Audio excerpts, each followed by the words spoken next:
Mercedes has finally made a breakthrough that has transformed its Formula 1 car and potentially saved its entire season.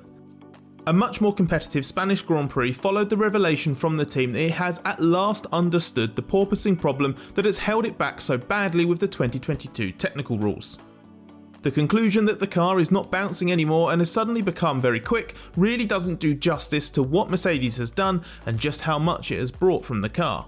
This is a real breakthrough that has boosted the W13 and Mercedes Championship prospects.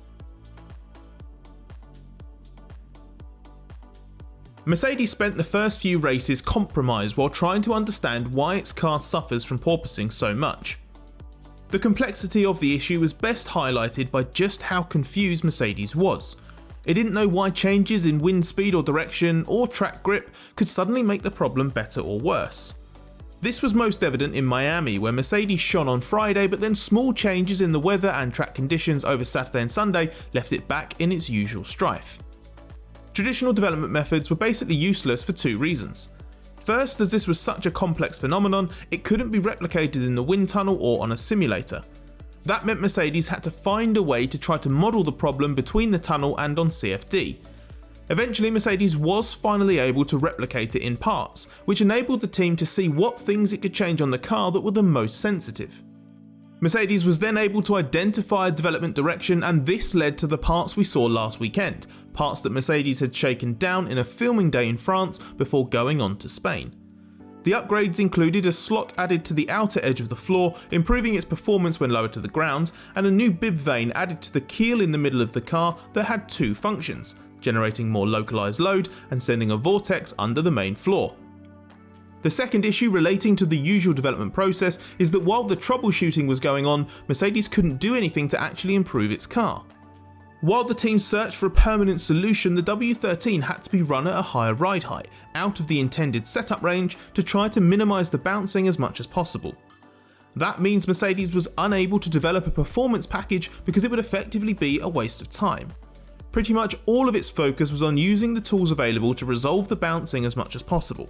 There was no value in bringing development parts to a car that basically couldn't be run properly in the first place. That's why it's taken so long to solve, and why it's only now that we're seeing other aerodynamic developments as well. For instance, there was a new front wing end plate design in Spain that curved gently inboard to improve flow to the rear of the car. And Mercedes had a new lower deflector end plate at the rear to help increase performance from the diffuser. So that's the process that Mercedes went through to identify the cause of all its problems, and we've seen the first parts that have been introduced in order to combat that. But there's still so much more to say about how the car's been transformed and the potential it now has. If you're enjoying our explanation so far, please leave us with a thumbs up. And if you're not already subscribed, please hit the button below to change that, because it really helps us out, and with your support we can make more videos like this one. The upshot of all of this is that over the Spanish Grand Prix weekend, Mercedes repeatedly referred to the W13 as behaving like a real race car for the first time. Mercedes technical director Mike Elliott said the new parts had settled the car down and enabled it to be run more as intended. George Russell outqualified the Red Bull of Sergio Perez and started fourth, the first time a Mercedes driver made it onto the first two rows of the grid this season. Then in the race, Russell was a thorn in Red Bull's side for the first half of the Grand Prix and eventually scored a podium, while Lewis Hamilton showed serious front-running pace as he carved his way through from the back after a first lap incident.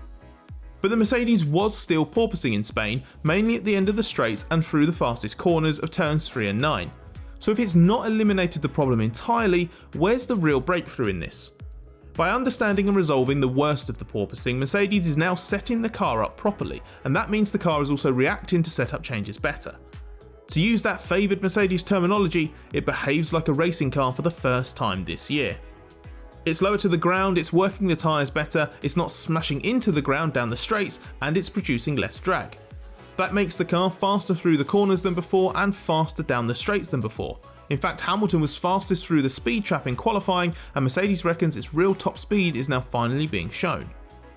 Mercedes can also make changes based on driver feedback that it couldn't before. It's now started to discover what the car's setup window really is, and it seems to be quite wide, certainly not as bad as Mercedes feared it would be in the early races. An example of this is Hamilton's claim that a slight divergence on setup seemed to make Russell's car better suited to qualifying while his was stronger in race trim. These are small details, but before, the priority with the setup was just to make the bouncing survivable. The significance of this no longer being the case is enormous. Team boss Toto Wolff even went as far as saying that during Hamilton's recovery drive, the W13 reminded him of Mercedes' previous title-winning machinery. And not only does Mercedes have a faster car, but it can also finally try to add more performance to it as well.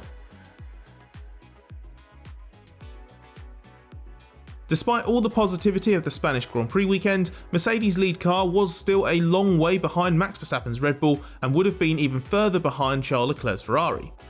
So it's valid to question exactly how much progress was made and how far Mercedes still needs to go to save its season and be a championship contender. While Russell's pace was ultimately inferior to that of the lead Ferrari and the Red Bulls in Spain, it's actually Hamilton's second and third stints that left Mercedes so encouraged. Mercedes reckons that tyre and fuel corrected, Hamilton was a match for both Leclerc and Verstappen.